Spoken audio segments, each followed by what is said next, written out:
Tabii ki en başa dönemeyeceğim. Kaldığımız yerden devam edeceğiz.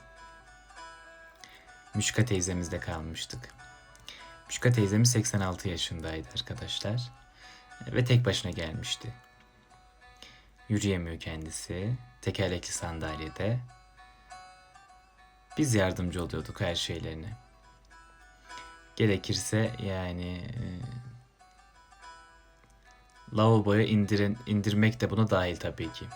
Çünkü biz onun torunuyduk, evladıydık her şeyden önce. Çünkü aileleri bize emanet etmişlerdi.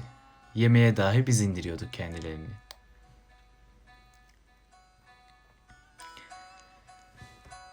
Şunu söylemeden edemeyeceğim. Yaşlı anne babanızı tek başına göndermeyin oralara, olur mu? Gerçekten. Çünkü evet, muhakkak Allah onlara bir yardımcı, bir yaver, bir evlat, bir torun gönderiyor. Ama siz yine onları tek bırakmayın. Onlar orada yalnız değiller. Ama siz tek bırakmayın onları. Çünkü niye tek bırakmayın? Şüpheniz olmasın. Rabbim oraya davet etmişse muhakkak yardımcılarını da göndermiştir. Çünkü Müşka teyze 86 yaşındaydı. Ama bizim kafilede 18, 25, 20, 35, 45 yaşlarında da ablalarımız, kardeşlerimiz vardı yani.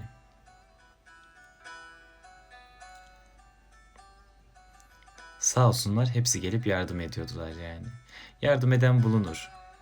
Çünkü dediğim gibi Allah davet etmiş, o oraya uygun görülmüş, çağrılmış. Gerisi sadece yardımlaşmak olsun. Ama siz yine de tek göndermeyin. Niye biliyor musunuz? Çünkü Müşka teyze gibi utangaç, halini, arzını yani durumunu arz edemeyen binlerce yaşlarımız var. Müşka teyze çok utangaçtı. Konuşmazdı, hiç konuşmazdı. Her sabah günaydın derdim. Hayırlı sabahlar Müşka teyze, bir şeye ihtiyacım var mı? Yok, Allah razı olsun Fırat'cığım derdi. Ben onun dışında sesini duymazdım Müşka teyzenin. Mahcup, utangaç. Çünkü kendisini ayak bağı olarak görüyor. Ama o bizim aslında başımızın tacı.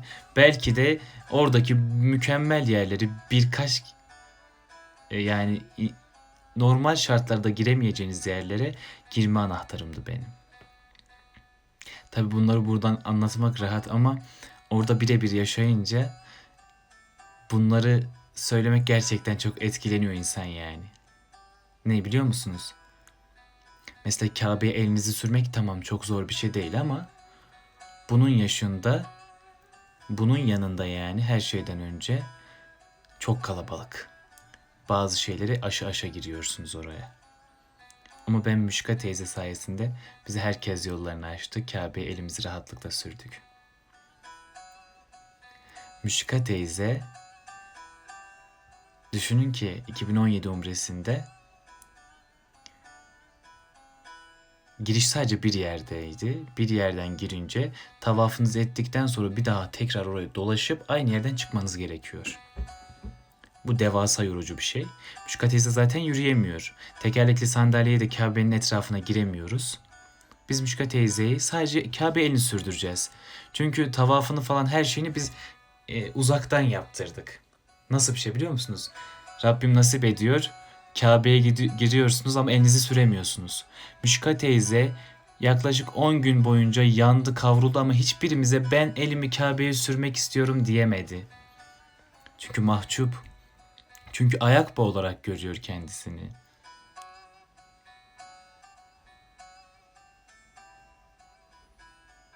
Biz de yorgunluktan o kadar işimizde gücümüzde aklımıza gelmedi açıkçası. Umre'deki yine bir başka bir teyzemiz bir gün gitmeye yakın son bir gece kaldı Mekke'de. Mekke'de son bir gece. Fırat'cığım, bu anlattığım kişi de Faika teyze. İsimler biraz farklı değil mi? Ama hepsi hafızamızda. Faika teyze de çok genç değil. Faika teyze de yine 60-65 yaşında. Maşallah, buradan selam olsun kendisine. Müşka teyzeye dedi ki Fırat, geceleri sayıklıyor Kabe'yi, Kabe'yi, Kabe'yi. Son gecemiz. Eğer yapabilirseniz bir elini sürdürün Kabe'ye demişti. Düşündüm. Şimdi son gecemiz, kafilenin çok yükü bizim sırtımızda. Ama belki de Müşka teyze bir daha gelemeyecek oraya. Veya bir daha ben gelmeyeceğim. O yüzden Ahmet'le konuştum. Ahmet de olur dedi. Bir konuda sen girersin, bir konuda ben girerim. Bir şekilde gireriz. Kafilenin başına bir başka arkadaş olur. Onlar ilgilenir, biz Müşka teyzeyle ilgileniriz. Sonra gece çıktık yola. Şimdi gidiyoruz ama bu bizim planımız. Her şeyden önce Kabe'ye gidip de Kabe'ye elini sürmek de bir nasip. Nasip işi. Allah nasip etmeyince olamaz. Kabe'ye gittiyseniz niye şu an gidemiyor kimse? Nasip yok çünkü. Şu an kimsenin nasibi yok oraya gitmek için. Hiç kimsenin nasibi yok. İşte Müşka teyze de yaklaşık 10 gündür Kabe'deyiz. Sadece Kabe'yi uzaktan seyredebiliyor. Çünkü hasta kendisi. Giremiyor oralara. Ne yapmamız gerekiyor? Yürüyemiyor kendisi. Ahmet'le koluna girdik. Bir koluna ben, bir koluna Ahmet.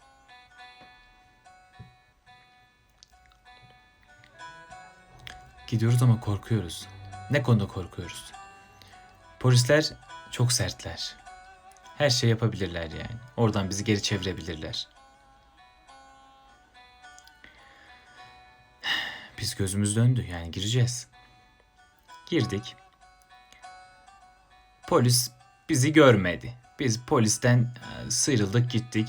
Zaten sağ olsunlar 70, yani nasıl diyeyim, abartıyorum çünkü bu şeyde. Müşte teyzem hoş geldin bu arada. 1001 ırktan insan var arkadaşlar. 1001 ırktan.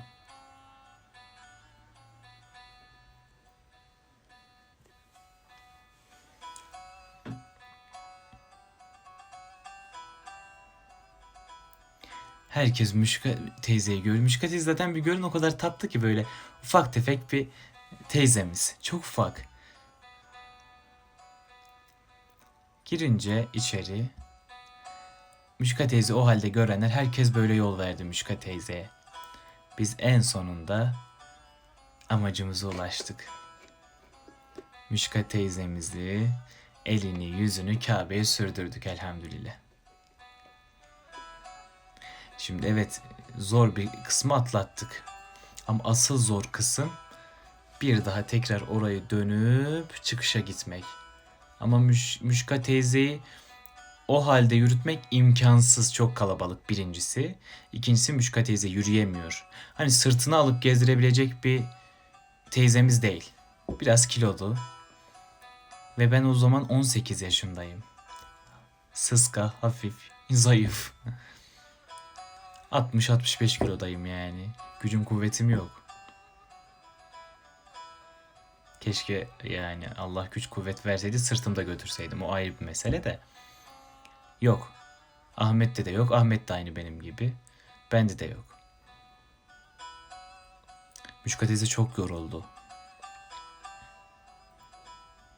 Tamam, Kabe elimizi yüzümüzü sürdük. Güzel bir şekilde geçtik her şeyi. Ama geriye kaldı tekrardan çıkışa gidip Müşka teyzeyi otel odasına bırakıp dinlenmeye çekilmesi. Son gecemiz zaten. Ertesi sabah Medine'ye doğru ilerleyeceğiz. Tekrar biz öyle geldiğimiz yola doğru usul usul gidiyoruz. Polis çıktı karşımıza. Buradan geçemezsiniz dedi. Kapalı. Hani bir şekilde anlatmaya çalışıyoruz. Müşka teyzenin yürüyemiyor olduğunu göstermeye çalışıyoruz. Ama polis Nuh diyor, peygamber demiyor. Çok katı kuralları var. Maalesef. O kadar çaresiz kaldık ki arkadaşlar. Ne yapacağımızı bilemedik. Yürütemeyiz hiçbir şekilde. Tekerlekli sandalyeyi de içeri sokmuyorlar. Ne yapacağız, ne edeceğiz bilmiyoruz. Ahmet'le ben varız. Ne oldu biliyor musunuz arkadaşlar? Biz tam geri döndük. Müşka teyzenin yüzü o kadar mutlu. Neyden mutlu? Kabe elini sürmüş. Diyor ki olsun diyor. O bizi yani şey yapıyor. Kalkın diyor, artık yürüye yürüye gideriz bir şekilde. Ama bunu derken ben çok ümitsizim. Çünkü çok devasa bir yol var. Devasa bir yol dediğim, kalabalıklı açmak hani benim için belki 15 dakika ama Müşka teyze yürüyemediği için biz o 15 dakikalık mesafeyi en az bir saate çıkacağız dışarıya ve Müşka teyze daha çok. Benim yorulmam çok önemli değil. Müşka teyze yorulacak. Tam kalktık. Geri giderken arkadan farklı bir Arap polis geldi. Böyle birazcık da buralarda armalar falan vardı. Rütbeliydi sanırım. Oradaki polise bir şeyler söyledi. Sonra polis bize bağırdı. Biz geçmek istiyoruz dedik oradan. Hayır geçemezsiniz dedi. Diğer polis Müşka teyzeyi gösterdi. Dedi ki ufak tefek dedi ya, bırakın gitsin der gibi. Hani vücut diliyle bunu anlattı. Biz anlayamadık çünkü onların kendi dilleri Arapça ama hani bizim nasıl yöre Erzurum yöresi. Hani normal Arapçayı anlayabiliyoruz ufak tefek. Konuşamasak da çok iyi anlayabiliyoruz. Ama Arapçanın da yani eminim kendi içlerinde yöre farkları vardır yani. Ondan bahsediyorum. Anlamadık ne söylediğini ama Müşka teyzeyi gösterip zaten ufak tefek hani bırak geçsin der gibi bir ifade vardı orada. Sonra size bir şey söyleyeyim mi?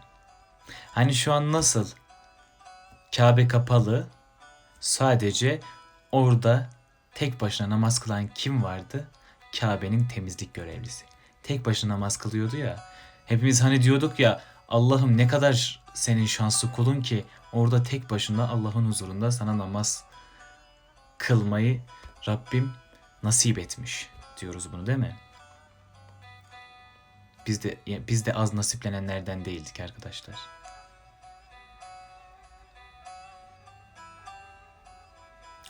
O yoldan size yemin ediyorum sadece orada o kadar insanlar vardı. Belki 10 binler, 20 binler, 30 bin insan var yani orada. Çok kalabalık. O kalabalıktan sadece biz geçtik. Müşka teyzenin sayesinde.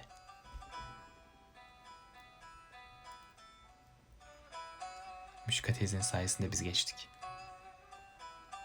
Orayı geçtik. Tabii ki engeller bırakmıyor. Sıkıntılar bırakmıyor. Yol yok, yürüyen merdivenler var. Şimdi oradan yukarı doğru çıkan yani çıkışa doğru giden kimse olmadığı için merdivenler sadece aşağı doğru çalışıyor. Biz yukarı çıkacağız. Nasıl çıkacağız? Mişka teyzeyle nasıl çıkacağız? Bir polis geldi. Yine gördü o halimizi. Ne yapacağız, ne edeceğiz diye düşünürken polis geldi, Mişka teyzeyi gördü.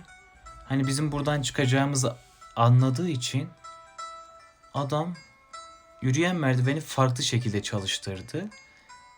Yukarıdan aşağı doğru gelen merdiven yukarı doğru çıkmaya başladı.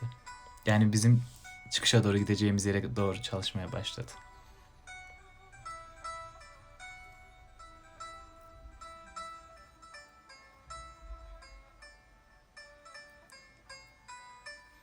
Öyle. Allah isterse farklı yönde çalışan yürüyen merdiveni farklı dilde, farklı ırkta bir insanı göndertir. Müşka teyzemizi sırf yormamak için yürüyen merdiveni bizim istediğimiz istikamette çalıştırtır.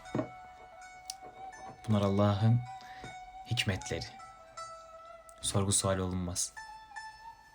Etmiyorduk yani. Elhamdülillah orayı da geçtik ve Müşka teyze sağ salim oteline bıraktık. Ve size bir şey söyleyeyim mi arkadaşlar? Müşka teyzenin bize ettiği tek dua neydi? Bana ve Ahmet'e.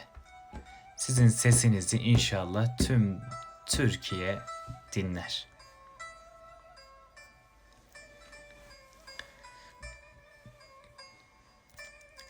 Saf kalp, temiz bir niyet ve içtenlikle edilen bir dua.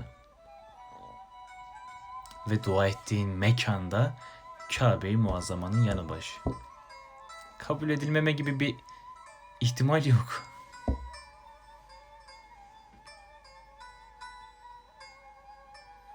Bu nasıl bir dua ki biz şu an bu konumdayız. O zaman dediğim gibi temiz bir kalbin ettiği dua sayesinde biz şu an buralardayız. Elhamdülillah.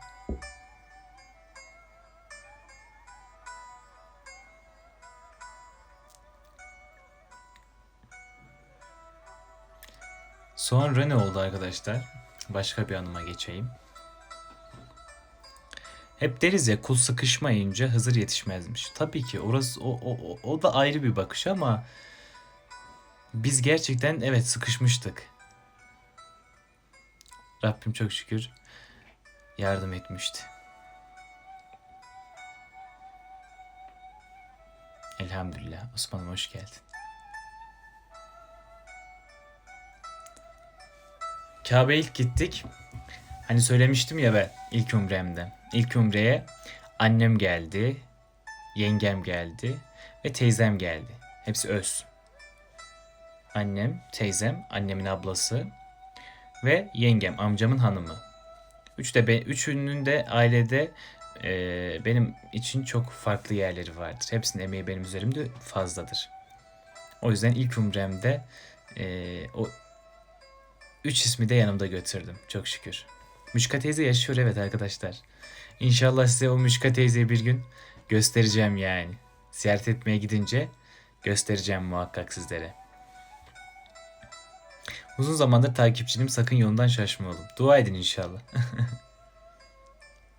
İlk umreye dediğim gibi teyzemi ve yengemi götürdüm. Daha ilk umremizi yaptık, sonra eve gittik. Ertesi gün tekrar gidiyoruz. Ne oldu biliyor musunuz? Aleykümselam Bekir'cim, hoş geldin. İkinci gün, daha geldiğimiz ikinci gün tavafı ettik. Annem, yengem, ben, teyzem kol kola tavafımızı ettik. Sonra selamlama yani Kabe'ye elimizi sürmeye gittik. Çok kalabalıktı. Teyzeme bir tanesi göğsüne bir yanlışlıkla yani sert bir şekilde vurmuştu. Teyzemin nefesi darlandı. Teyzemi biz Kabe'nin hemen yanında şey var arkadaşlar, mültezem var. Mültezemin oraya oturtturduk. Dedim ki teyze buradan ayrılma. Biz de Kabe'ye elimizi sürüp geleceğiz. Tamam dedi. Ben, yengem, annem Kabe'ye elimizi sürdük. Geri döndük teyzemi almak için. Teyzem yok. Teyzem yok. Ve şöyle oldu. O senesi biz teyzemin eşini kaybetmiştik. Eniştemi yani. Teyzem bana emanet. Üç tane evladı var. Üçü de bana emanet etmiş. Ve daha ikinci gündeyiz. Size o gün anlatamam arkadaşlar. Kabe'ye geldiğinin ikinci günü teyzeni kaybediyorsun. Ve ondan önce zaten bir sürü işte şeyler falan çıktı ya, işte Türkiye'den Kabe'ye gidenler işte yok kayboldular, hacılar yok böyle oldu, yok şöyle oldu. Size anlatamam arkadaşlar, o kadar kötü bir gündü ki benim için. Nasıl arıyoruz teyzemi? Nasıl arıyoruz ama? Annem bir yandan ağlıyor, yengem bir yandan ağlıyor. Ben bir yandan arıyorum. Nasıl bulayım ben oradan teyzemi? 30 binler, 40 binler, 50 bin insan var orada. İnsan seli. Bulamıyorum. Ve akşam ezanı saati geldi. Akşam ezanı saati gelince, ezan okunca herkes böyle saf tutuyor. Ben bütün her yeri tek tek ezan okununca gezmeye çalıştım, dolaşmaya çalıştım ki teyzemi bulacağım. Teyzemin sadece bir pembe başörtüsü var. Bulursam oradan bulacağım ama herkes pembe başörtülü. Her pembe başörtülü teyze dönüyorum, teyzem değil. Annem nasıl ağlıyor ama.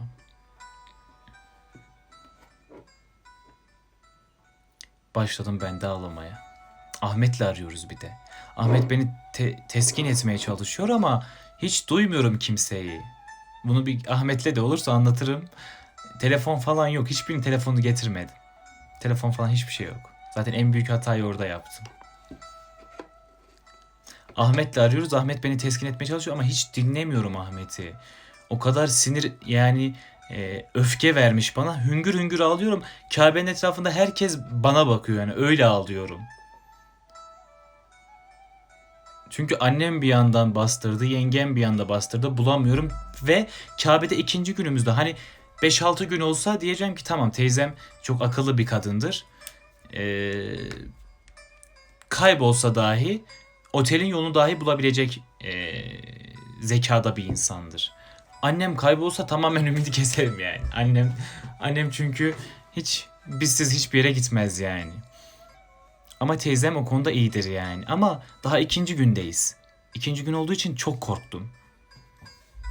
Bulamaz çünkü oteli de bulamaz. Hiçbir şekilde geri gelemez ve çok kalabalık. Çünkü daha biz de tam otelin yerlerini bilmiyoruz yani. Tek akıl edeceği şey bir yaka kartı var arkadaşlar. O yaka kartını düzgün kullanabilirse hani oradan bir Türk geçecek. Türk'ten otelin numarasını arattıracak. Otelin numarasını da o şekilde bulacak ama bunu teyzem akıl eder mi? Eder ama o anki psikolojide beni diye düşünün yani.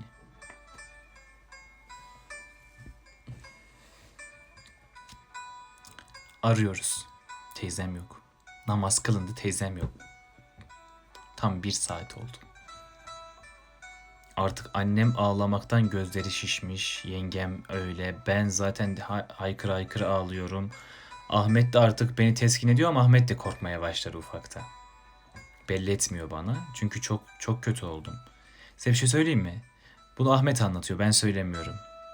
Ahmet diyor ki keşke diyor o anki ettiğin duayı bizim diyor başka bir şey için etseydin diyor Allah kabul edecekti diyor.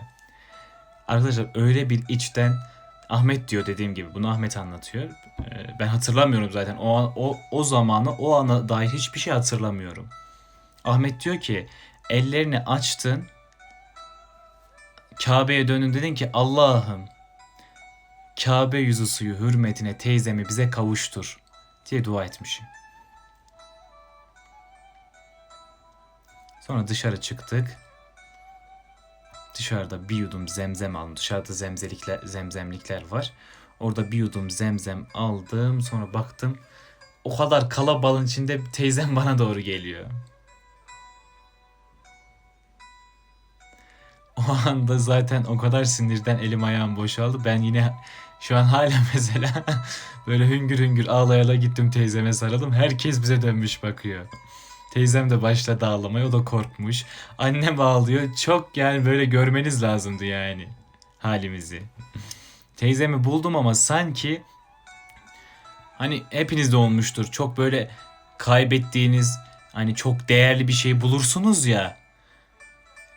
O anki şey de yani artık siz anlayın yani. Kaybettiğiniz bir şeyi bulunca nasıl mutlu olursanız ben de öyle mutlu oldum. Teyzemi bulunca öyle mutlu oldum.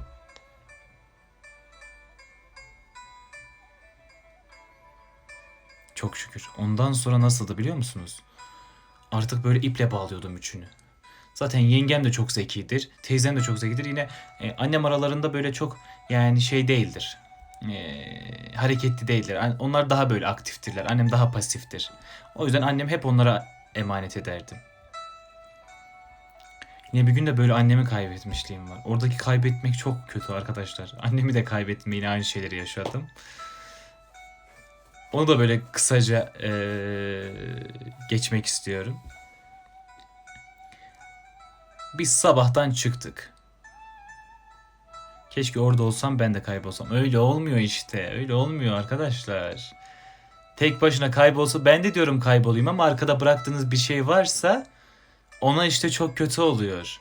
Ben de diyorum tek başıma gidip kaybolayım. Ama eğer benim geride bıraktığım annem varsa, ablam varsa, babam varsa onlara zulüm, ölüm oluyor. Bunu en iyi yayında Gülden abla varsa, Fatma abla varsa iyi bilirler yani ne halde olduklarımı. Hatta Osman da iyi bilir yani. Ben bütün sülalemi kaybetmişimdir orada. Babamı da yine kaybetmişliğim var. Annemi de kaybetmişliğim var. Teyzemi de kaybetmişliğim var. Çok zor. Çok zor yani Allah'ım kimseye vermesin o durumu. İnsan aklını yitirecek dereceye geliyor yani.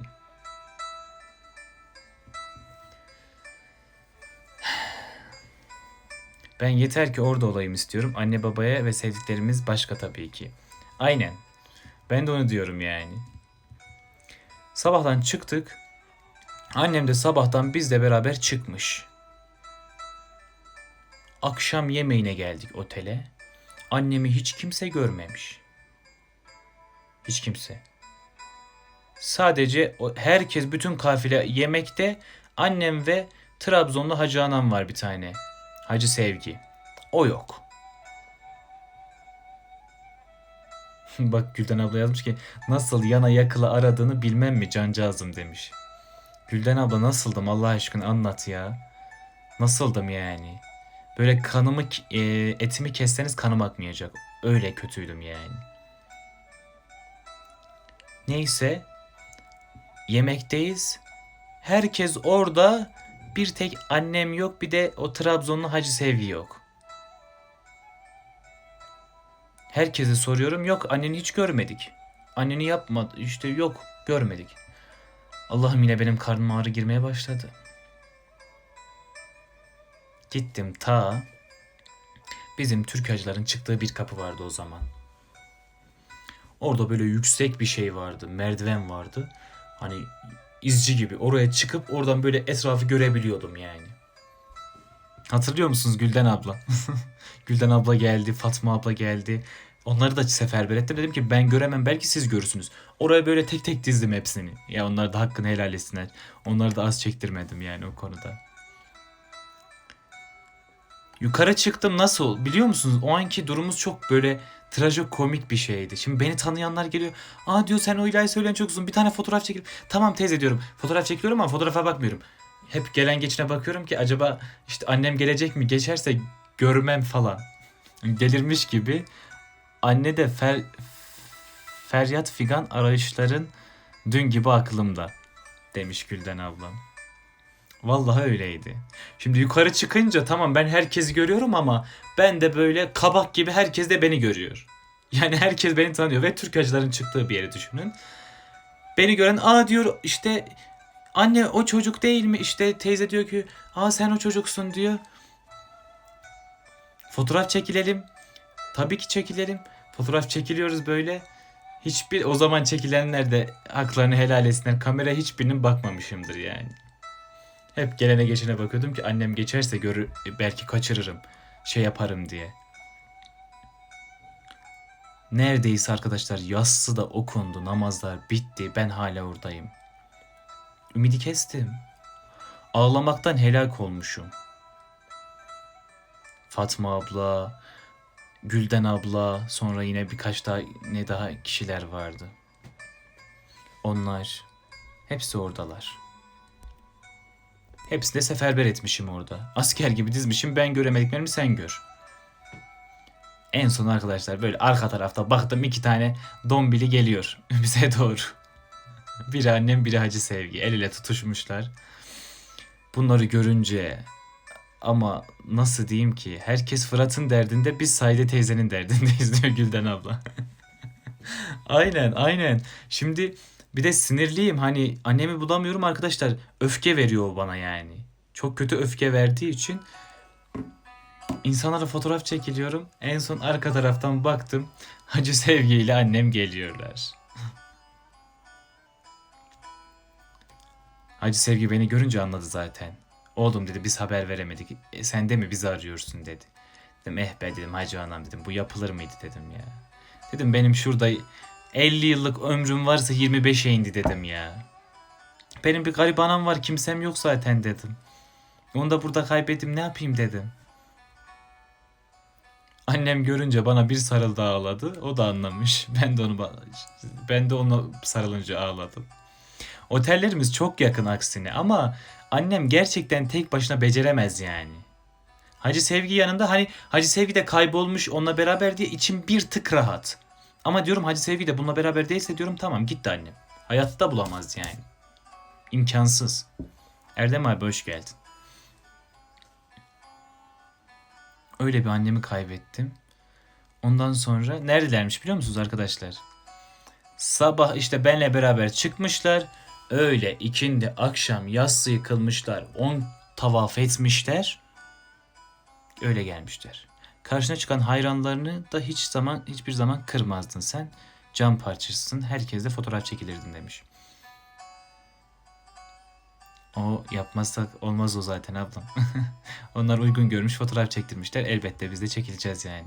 Bu bizim için vazifedir yani elhamdülillah. Sabahtan çıkmışlar dediğim gibi. Aç susuz bir de. Annem gelmiş ki böyle rengi bembeyaz. Yanına bir şey almamış. Hacı Sevgi'nin yanında biraz çerez varmış. Onları yemişler. Sabahtan çıkmışlar. Öğle, ikindi, akşam yatsıyı kılmışlar. 10 tavaf etmişler. Ondan sonra geri gelmişler ama artık bitik haldeler yani. Çok üstlerine gidemedim. Çok yorgundular. Yoksa böyle bayağı bir ikisini de böyle şey yapacaktım yani. Çünkü çok kötü. Rabbim kimse bu yitikleri orada yaşatmasın yani gerçekten. Hani ben tek başıma diyorum, tek başıma gitsem yani benim kafilemde olanlar varsa söylesinler. Ben annemi ve babamı getirdiğim her kafede kafam şöyleydi yani. Annemi babamı görmeden olmuyordu yani. Otobüse biniyorduk, sayım oluyordu. Ben diyordum ki annem ve babam buradaysa herkes buradadır. Herkes gülüyordu. O yüzden anneme emanet ettiğim Fatma abla vardı. Allah razı olsun. Yani gerçekten Fatma abla, buradan sevgiler saygılar olsun. Annemi böyle koluna resmen bağlıyordu kadıncağız. Ona emanet etmiştim ama. Dedim ki Fatma abla dedim Allah rızası için dedim. Ben hiçbir ibadetimden dahi zevk alamıyorum. Aklım hep sürekli annem ve babamda. Dedim bunları sana emanet ediyorum dedim. Allah razı olsun Fatma abla hiçbir yerde annemin kolunun elini bıraktı yani. Yine Gülden abla da çok yardımcı olmuştur. Ama Fatma abla özellikle bu konuda çok yardımcı olmuştur bize. Çok şükür yani. Hep arkana bakardın gözün annende. Gerçekten öyleydi. Yani hep sıkıntılıydı yani. Ben bilmiyorum. Rabbim nasip etsin gidin görün yani. Bu anlattıklarımı orada da siz de anlayacaksınız. Kafede diyorum ya. Yani böyle kafam hep arkadaydı. Annem babamı görünce rahatlıyordum yani. Otobüse biniyorduk işte diyordum ki annem babam buradaysa herkes buradadır diyordum. Bombalar bitmez arkadaşlar. Bir kere de babamı kaybettim yine aynı şekilde.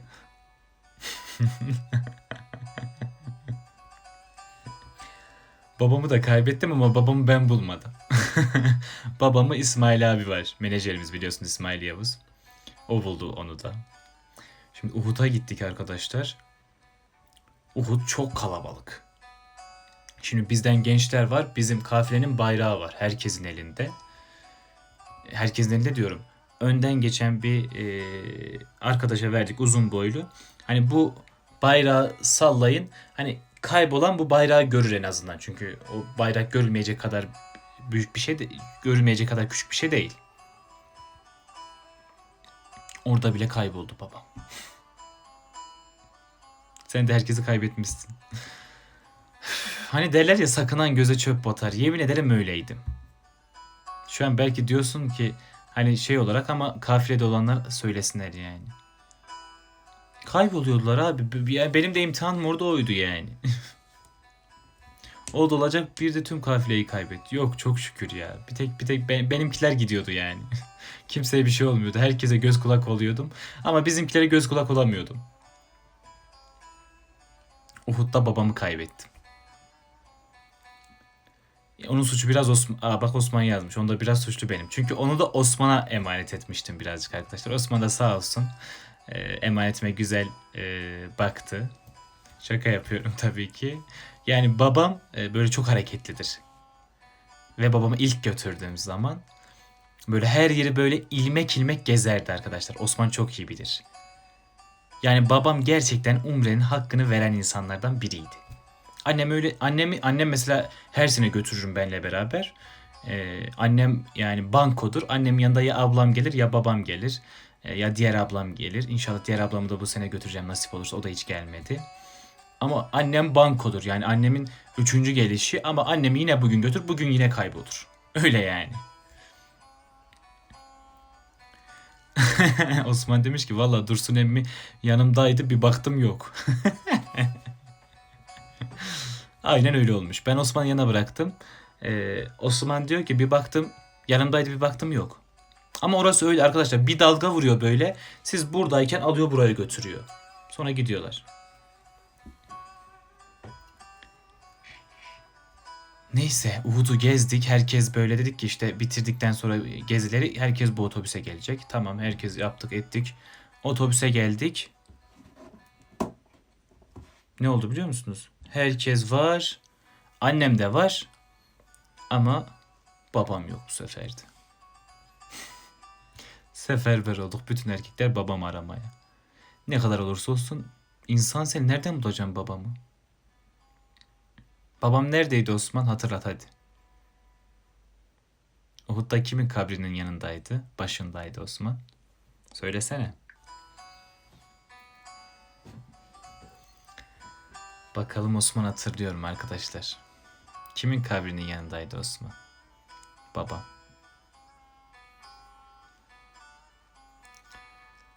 Sen hiç kayboldun mu? Yok arkadaşlar, ben kaybolmadım ya. Ama korkuyor insan orada. Tek başına kalınca korkuyor gerçekten. Yabancı çünkü. Yani kendinizi biraz düşünün. Tek başına kalınca korkuyorsunuz.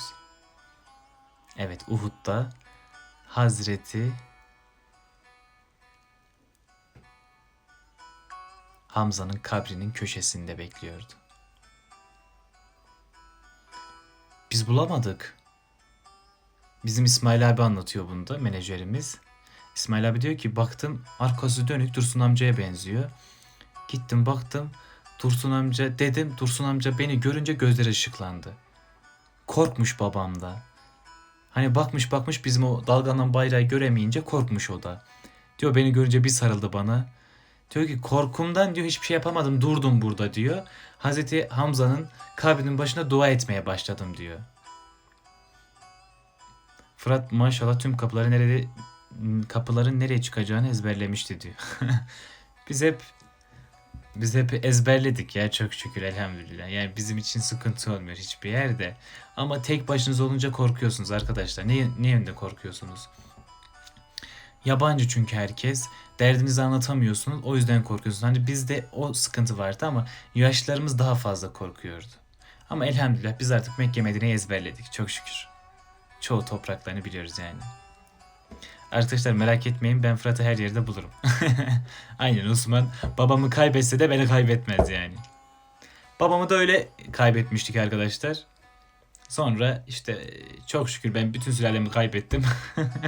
Bir tek ablamı bu son götürdüm. Ablamı kaybetmedik. Ablam kaybolmaz zaten evelallah o. Öyle. Adem abi hoş geldin. Bayağı vakit geçmiş ha. 50 dakikadır konuşuyormuşum. Bu kaybolmalar bayağı dakika aldı. Ama güzeldi bence. Değil mi?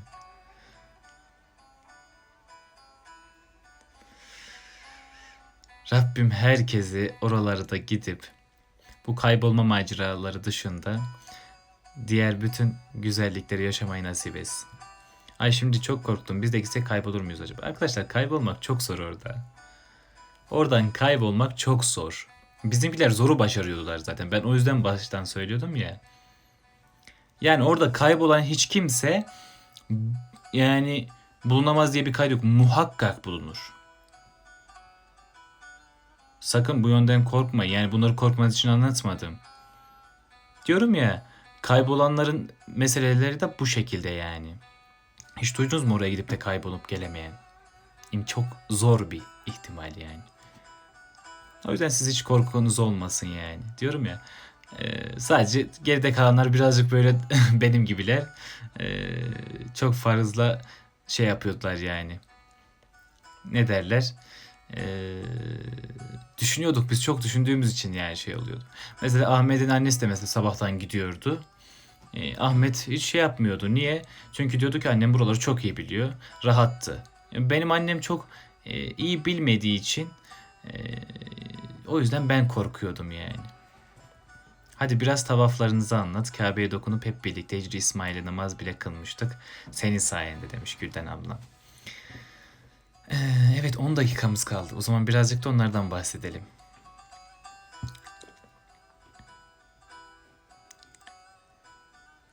Çok kalabalık.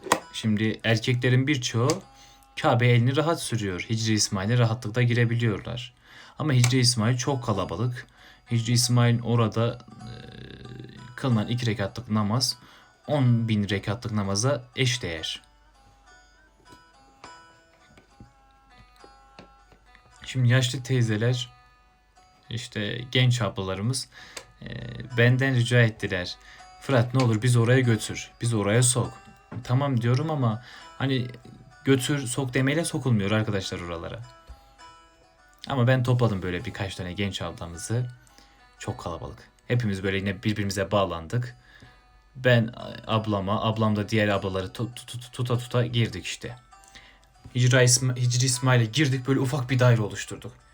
Hepimizden. İşte ilk ablam kıldı namazını. Ablam kalktı, daireyi tamamladı. Gülden abla girdi o dairenin içine. Gülden abla namazını kıldı, kalktı. Fatma abla girdi. Fatma abla kalktı. İşte Gülten vardı. Gülten kalktı. Sevda vardı. Onlar hepsi girdiler namaza. En sonunda ben namazımı kıldım. Çok kalabalık ama. Bu kadar insan tek tek, ne yazmış Gülden abla? Girmek çok zor. Tek tek namaz kıldırdı bize diyor Fırat. Aynen. O dairede hepimiz böyle tek tek namaz kıldık ama herkes gelen böyle, ondan sonra zaten ben ertesi günlere bakınca böyle bizim taktiğimizi kullananlar falan vardı. Onu fark ettim ben.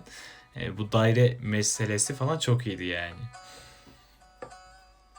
Daire yaptık çünkü çok kalabalık, anca bir insanın seyredebileceği yeri kadar biz böyle genişletebildik. Çünkü sürekli insan serik, giren böyle çarpıyor işte bize de, hatta yabancılar bile girmeye çalıştı o dairenin içine namaz kılmak için.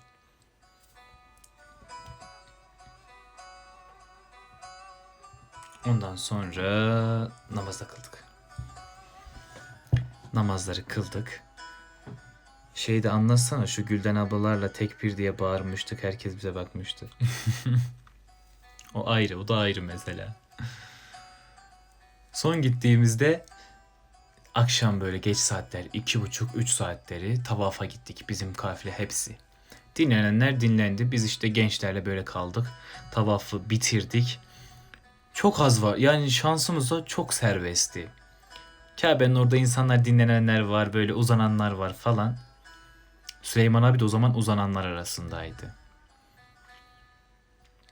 Biz öyle gaza geldik ki tavafımızı yaptık, işte bitirdik. En sonlara doğru geldik. Şey diyorum ben.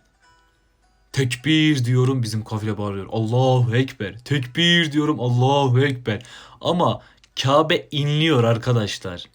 İsmail abi düşünün ki, yani İsmail abi böyle hafif uykulamış yani. Diyor ki bir kalktım diyor ama direkt uyanır uyanmaz şey yaptık dedim. Korktuk yani.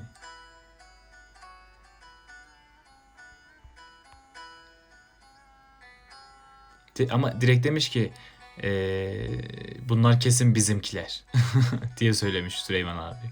Ama Kabe yıkılıyor böyle bizim tekbirlerle. Herkes yabancı, yerli, herkes orada bize bakıyordu böyle.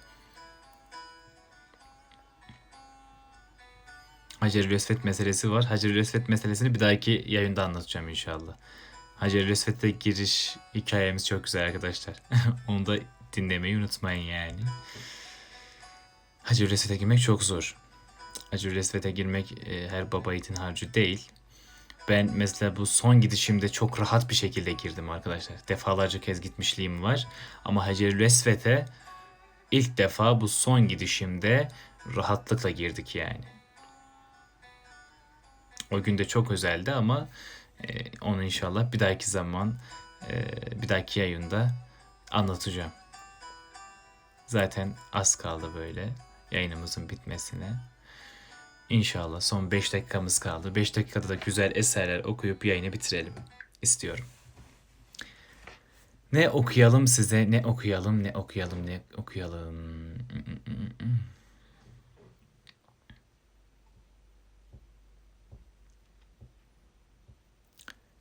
Bu yayın bu yayınların arasını çok uzatma Fırat. Seni her gün anlat, her gün dinleriz. Çok özlüyoruz. Eyvallah, eyvallah. Doğru diyorsunuz.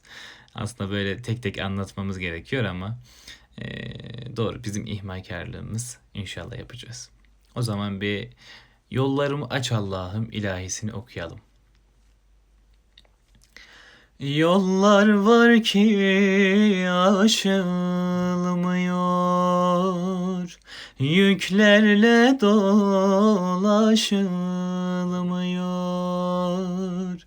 Sen olmadan taşınmıyor, yollarımı aç Allah'ım. Sen olmadan taşınmıyor, yollarımı aç Allah'ım. Yüküm ağır, yolum uzun, yol yürümek benim yazım. Hem öksüzüm hem yalnızım, yollarımı aç Allah'ım. Hem öksüzüm hem yalnızım, yollarımı aç Allah'ım. Yollar var her yanı tuzak, yollar var kapıma uzak. Diyorlar ki geçmek yasak, yollarımı aç Allah'ım. Diyorlar ki geçmek yasak, yollarımı aç Allah'ım. Yüküm ağır, yolum uzun, yol yürümek benim yazım. Hem öksüzüm hem yalnızım, yollarımı aç Allah'ım. Hem öksüzüm hem yalnızım, yollarımı aç Allah'ım. Diyelim. Rabbim gitmeyen isteyen herkesin yollarını en kısa sürede açsın inşallah. Bakalım yayında kimler varmış.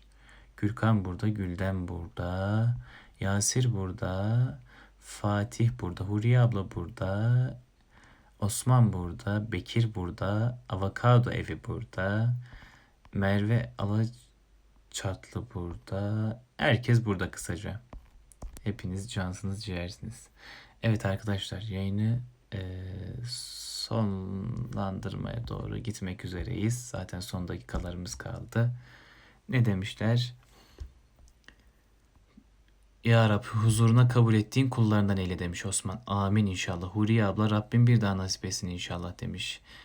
Ne ağlardık otobüste güzel ilahilerinle demiş. Rabbim nasip etsin inşallah o güzel yerlerde gözyaşı dökelim. Bu gözyaşı emin olun içinizdeki böyle orada akıttığınız o gözyaşları içinizdeki böyle her türlü pisliği böyle sanki vücudunuzdan atıp yok ediyor yani. Öyle hissedin bunların hepsini olur mu? Sizleri çok seviyorum. Sürçülisan ettiysem affolsun. Gerçekten çok seviyorum. Kafanızı şişirdiysem affolsun.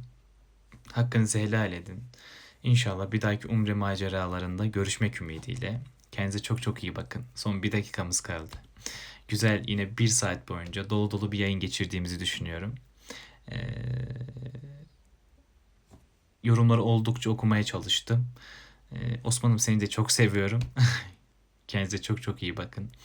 Sizleri emanetleri kaybolmayan Rabbime emanet ediyorum. Allah'a emanet olun. Görüşürüz inşallah tekrardan.